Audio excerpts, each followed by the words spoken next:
ইমান কি? ইসলামের মধ্যে সবথেকে গুরুত্বপূর্ণ যে শব্দটা ব্যবহার হয়ে থাকে সেটা হচ্ছে কি? ইমান। আমরা সবাই জানি ইমানের যে আক্ষরিক অর্থ আছে সে আক্ষরিক অর্থ হলো এটা যে বিশ্বাস।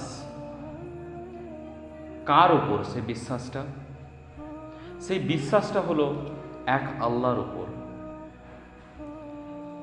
যে এক আল্লাহ যিনি আছেন এই কুল কায়নাত, এই দুনিয়া, এই পৃথিবী, সমস্ত কিছু যা আসমানে আছে, যা জমিনে আছে, যত জীব আছে, যত জড় আছে, এই সমস্ত কিছুরই সৃষ্টিকর্তা একমাত্র সেই মহান আল্লাহ পাক।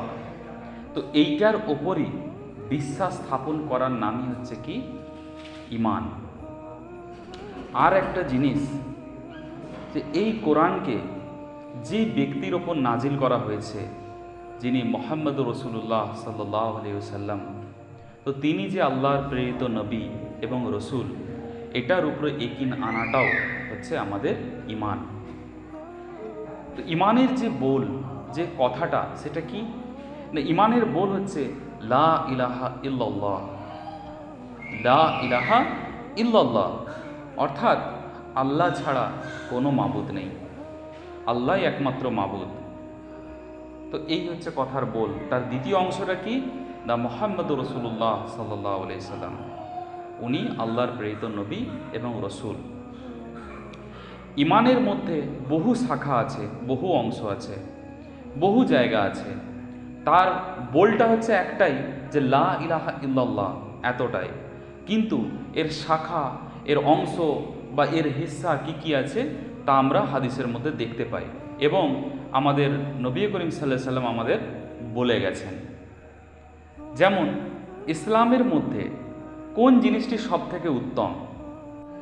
একবার সাহাবাগণ রসুল্লাহ সাল্লাল্লাহু আলাইহি সাল্লামকে জিজ্ঞেস করলেন, ইয়া রসুল্লাহ সাল্লাল্লাহু আলাইহি সাল্লাম, আচ্ছা ইসলামের মধ্যে সব থেকে উত্তম জিনিস কোনটি? তখন রসুল্লাহ সাল্লাল্লাহু আলাইহি সাল্লাম বললেন যে ইসলামের মধ্যে সব থেকে উত্তম জিনিস হলো যার জিহ্বা ও হাত থেকে আরেক মুসলিম নিরাপদ থাকে, হেফাজত থাকে। এটাও একটা ইমানের হিস্সা, ইমানের অংশ। এই হাদিসটাকে বুখারী রহমতুল্লাহ আলাইহি ইমান অধ্যায়ে নিয়ে এসছেন। আচ্ছা, এখানে যে প্রসঙ্গ বলা হয়েছে যে আরেক মুসলিম আমার জিহ্বা থেকে এবং আমার হাত থেকে হেফাজত থাকবে, এবং এটি ইসলামের সব থেকে বড় উত্তম জিনিস, এ কথার অর্থ কি? আমরা দুনিয়াতে সচরাচর এই যুগে আমরা দেখে থাকি, মজাকে মস্তিতে আমরা আমার আরেক ভাইকে যাই নাই তাই বলে ফেলি। তার মনে কষ্ট লাগুক, ব্যথা লাগুক, তার কোনো তোয়াক্কাই আমরা কি করি না, মুখে যা এলো তাকে বলে দিই। কিংবা একটা ছোট্ট ভুলের জন্য বা অন্যায়ের জন্য আমরা তাকে এই জবান ব্যবহার করে যাই নাই তাই বলি। সঙ্গে কি থাকে না, সঙ্গে গালিগালাজ থাকে, অপশব্দের ব্যবহার থাকে। মানুষকে জানি যে হাত দিয়ে মারলে, অস্ত্র দিয়ে মারলে মানুষকে লাগে, কিন্তু কথার মারও কিন্তু অনেক বড় মার।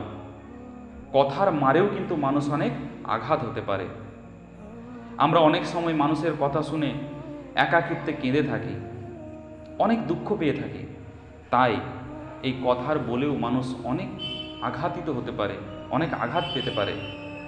তো সেই জন্য আল্লাহ রসুল সাল্লাল্লাহু আলাইহি ওয়াসাল্লাম বলেছেন যে ইসলামের সবথেকে একটি উত্তম জিনিস হলো এটা, যে আমার জিহ্বা থেকে আরেক মুসলিম ভাই সে কি হেফাজত থাকবে। তো এটাই ইসলামের উত্তম জিনিস। এবং দ্বিতীয় যে জিনিসটি যা ইসলামে বলা হয়েছে, যা আল্লাহ রসুল সাল্লাল্লাহু আলাইহি ওয়াসাল্লাম বলেছেন, সেটি হলো কি না, হাত থেকে আমরা অযথা কোনো কারণ ছাড়াই একে অপরের সঙ্গে মারামারি করা, বা তার গায়ে হাত তোলা, বা তার জীবন নেয়ার উপক্রম করা, এই ধরনের আদত থেকে আমাদেরকে হেফাজত থাকতে হবে। আরেক জায়গায় হাদিসে আছে, আল্লাহ রসুল সাল্লাল্লাহু আলাইহি সাল্লামকে এক জৈনিক ব্যক্তি জিজ্ঞেস করলেন যে আচ্ছা ইসলামের মধ্যে উত্তম জিনিস কোনটি? যেমন আগেই আমি বললাম যে ইসলামের মধ্যে উত্তম জিনিস, তখন আল্লাহ রসুল সাল্লাল্লাহু আলাইহি সাল্লাম একটা বললেন যে তোমার জবান থেকে একজন হেফাজত থাকবে এবং নিজের হাত থেকে আরেক মুসলমান ভাই হেফাজত থাকবে। তো এটি ইসলামের উত্তম জিনিস। আরেক জায়গায় রাসূলুল্লাহ সাল্লাল্লাহু আলাইহি ওয়াসাল্লাম বললেন যে ইসলামের যখন উত্তম জিনিস সম্পর্কে এক জৈনিক ব্যক্তি জিজ্ঞেস করলো, তো সে সময় আল্লাহ রাসূল সাল্লাল্লাহু আলাইহি ওয়াসাল্লাম উত্তরে বললেন, তুমি খাদ্য খাওয়াবে, তুমি খাদ্য খাওয়াবে। মানে কি, অনেক প্রয়োজনীয় মানুষ থাকে যারা হয়তো দুবেলা দুমুঠো খাবার থাকে না, প্রচুর অসহায় অবস্থায় তার জীবন যায়। তো একজন ইমানদার ব্যক্তির উচিত যে মানুষকে খাবার খাওয়ানো, খাদ্য খাওয়ানো ইসলামের অনেক উত্তম জিনিস। দ্বিতীয় যে জিনিসটি ইসলামের মধ্যে উত্তম, সেটি হলো যে চেনা অচেনা যাকেই দেখা যাবে তাকেই সালাম দেওয়া, আসসালামু আলাইকুম দেওয়া। প্রত্যুত্তরে সেও তখন সালামের উত্তর দেয়। তো এই যে একটি ব্যবহার, এই যে একটা কালচার, এটা ইসলামের খুব পছন্দনীয়, যে আমরা তার জন্য রহমতের দোয়া করি। তো এই দুটো জিনিসকে আল্লাহ রাসূল সাল্লাল্লাহু আলাইহি ওয়াসাল্লাম বলেছেন ইসলামের মধ্যে উত্তম। আমরা চেষ্টা করব যে আমাদের যে বন্ধু বান্ধব আছে, আমাদের যে আত্মীয় স্বজন আছে, আমরা সকলকে সালাম দিয়াটা শুরু করি, কারণ এটা ইসলামের অনেক উত্তম জিনিস, যেটা আল্লাহ রাসূল সাল্লাল্লাহু আলাইহি ওয়াসাল্লাম বলেছেন, আমাদেরকে করার জন্য তাগিদ করিয়েছেন। তো আমরা করব, ইনশাআল্লাহ চেষ্টা করব। ঈমান অধ্যায়ে আরেকটি হাদিস যা খুবই গুরুত্বপূর্ণ। আল্লাহ রাসূল সাল্লাল্লাহু আলাইহি ওয়াসাল্লাম সাহাবীদের উদ্দেশ্যে বলেছিলেন যে তুমি নিজের জন্য যেটা পছন্দ করবে সেটা তুমি আরেক ভাইয়ের জন্য সেইটাই পছন্দ করবে। আমরা বাস্তব জীবনে দেখে থাকি যে যদি কোনো পোশাক পছন্দের ব্যাপার আসে, কি কোনো অন্য কোনো জিনিস যদি পছন্দের ব্যাপার থাকে, আমি সবসময় চেষ্টা করি যে আমার কোনটা ভালো লাগে, সব থেকে আমার কোনটা ভালো লাগে, সেটা খাবারের দিকে হোক, পোশাকের দিকে হোক, কি ব্যবসার দিকে হোক, কি বাড়ির ব্যাপারে হোক, যাবতীয় ব্যাপারে আমরা কি আমাদের একটা নিজস্ব রায় থাকে, নিজেদের পছন্দ অপছন্দ থাকে, এবং এটাও আমাদের মাইন্ডে থাকে যে আমি কি করে সব থেকে ভালোটা পাই। কিন্তু ইসলাম এটা বলেনি কখনো। ইসলাম চায় যে যেটা তুমি তোমার জন্য ভালো মনে করো সেটা অপরের জন্য ভালো মনে করতে হবে। আরেকটা উদাহরণ দিলে বোঝা যায় যে কোনো জিনিস যেটা আমার অপ্রয়োজনীয় মনে হচ্ছে, আমার ভালো লাগছে না, সেটা আমি আরেক ভাইকে দিয়ে দিলাম, না, এটাও ঠিক না। তো তোমার ভালো লাগছে না তাই তুমি অন্যজনকে দিয়ে দিলে, তোমার ভালো লাগলে তুমি দিতে না, তো এটা দান নয়, এটা কর্ম নয়। তুমি যেটা নিজের জন্য পছন্দ করবে সেটা তুমি আরেক ভাইয়ের জন্য পছন্দ করবে। এতে কি হয় না, মানুষের মধ্যে যে একটা স্বার্থপরতা সেটার বিনাশ হয়ে যায়। সবসময় আমার ভালো, আমার ভালো, এই যে আমিত্ব, আমার আমার আমার এই জিনিসটা না শেষ হয়ে যায়। তো ইসলামে আমিত্বকে প্রাধান্য দেওয়া হয় না, ইসলামে ভ্রাতৃত্বকে প্রাধান্য দেওয়া হয়, সুসম্পর্ককে প্রাধান্য দেওয়া হয়, মানুষের মধ্যে ভালোবাসাকে প্রাধান্য দেওয়া হয়, মিলকে প্রাধান্য দেওয়া হয়, কখনোই বিচ্ছেদকে নয়, স্বার্থপরতাকে নয়। তাই এই হাদিসটি খুবই গুরুত্বপূর্ণ একে অপর ভাইয়ের মধ্যে ভ্রাতৃত্ব গড়ে তোলার জন্য। আল্লাহ রাসূল সাল্লাল্লাহু আলাইহি ওয়াসাল্লাম আরেক জায়গায় বলেছেন, আরেকটি হাদিসে, যে আল্লাহর কসম তুলে বলেছেন, তিনি যখন আল্লাহর কসম তুলে কোনো কথা বলেন তার গুরুত্ব বোঝানোর চেষ্টা করেন যে অনেক বড়, অনেক মহৎ।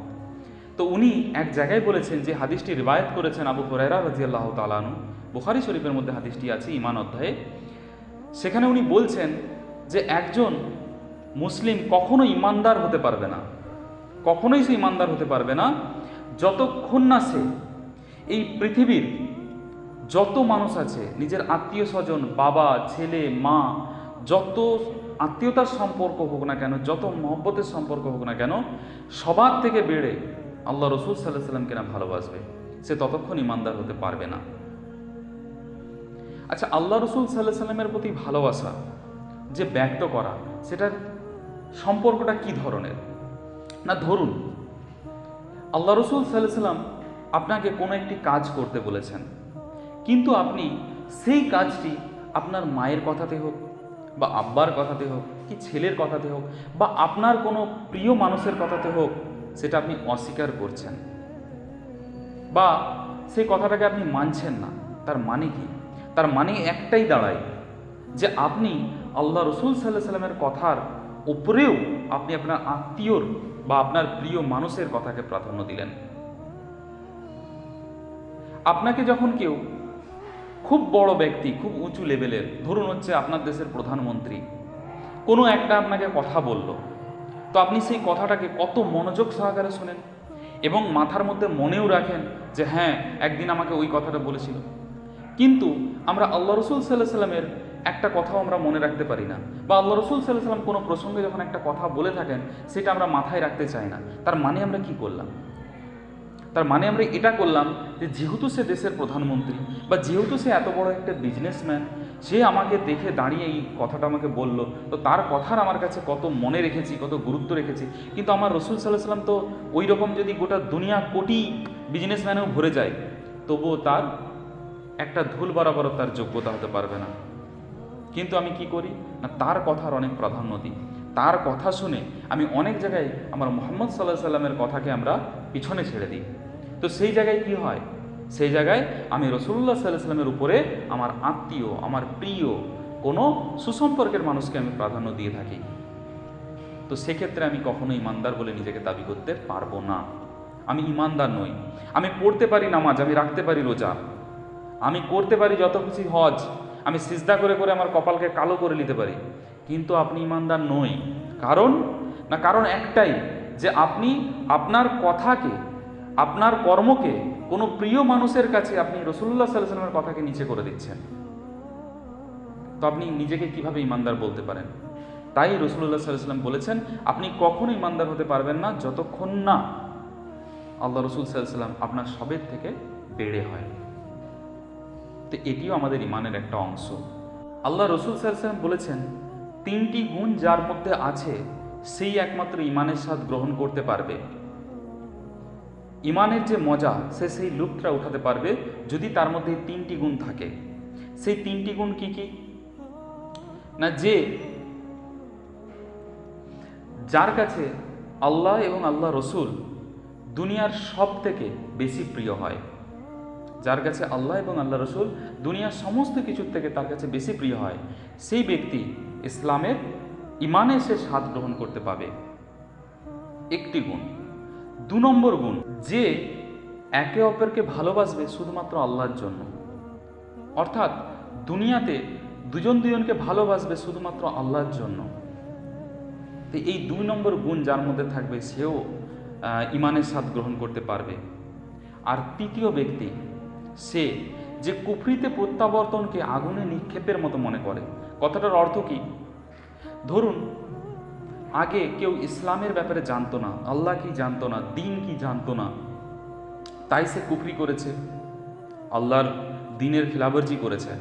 কিন্তু যখন তার কাছে দিন পরিষ্কার হয়ে গেল, যখন সে দিন বুঝে গেল, সমস্ত কিছু বুঝে গেল, তাকে যখন কেউ এসে বলে যে চলুন আপনি যা আগে করতেন সেগুলো করবেন, চলুন, তো এই কথাটা যদি তাকে এসে কেউ বলে, তাকে ঠিক এই কথাটা সেইভাবে লাগবে যেন তাকে আগুনের মধ্যে ফেলা হচ্ছে, যেন তাকে আগুনের মধ্যে নিক্ষেপ করা হচ্ছে।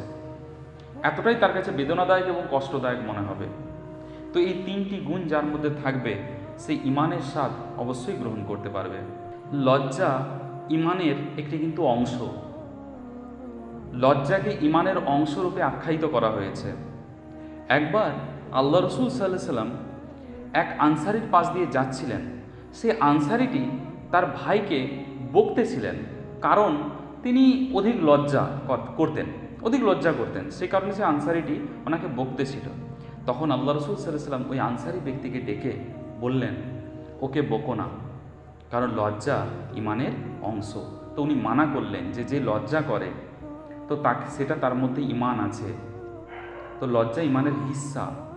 বর্তমান দিনে মানুষ অনেক বেহায়া হয়ে পড়েছে, বড় ছোট মানে না, বড় সামনে আছে তবুও সে কটু কথা বলছে, আজে বাজে বলছে, বাবা মায়ের সামনে উঁচু গলায় কথা বলছে, প্রকাশ্যে গুনাহ করছে, প্রকাশ্যে ইসলামের খিলাফবর্জি করছে, প্রকাশ্যে খারাপ কাজ করছে, তার মধ্যে বিন্দু মাত্র সচেতনতা বোধ নেই, বিন্দু মাত্র তার মধ্যে কিনা নেই, সে কিছু মনেই করে না, কিছু পরোয়াই করে না।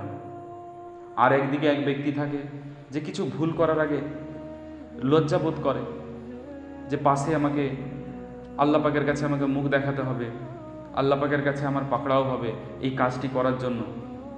তো সেই জায়গায় দাঁড়িয়ে যে এই লজ্জাবোধটি করে কোনো খারাপ কাজ করতে গিয়ে বড়দের সামনে, সমাজের সামনে, যার মধ্যে এই লজ্জাভাবটি থাকে, তার মানে তার মধ্যে ইমানের একটি অংশ অবধারিত আছে।